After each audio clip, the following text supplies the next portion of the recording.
Welcome to NASA Space News, your daily premier source for space exploration, innovation, and astronomy news and updates. Here is the latest update on SpaceX Starbase. A new thrust puck arrived today at the build site, likely for Booster 9.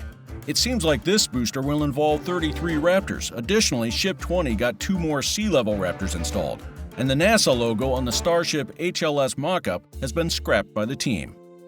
Ariane 5 rocket launches 2 communications satellites to orbit.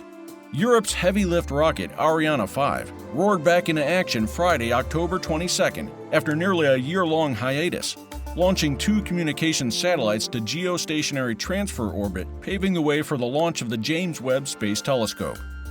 China launches a brand new technology satellite to mitigate space debris. According to the Chinese state media, the Shijian 21 payload will be used to test space debris mitigation. That's it for today. Like, subscribe, and turn on the notification bell for all future updates.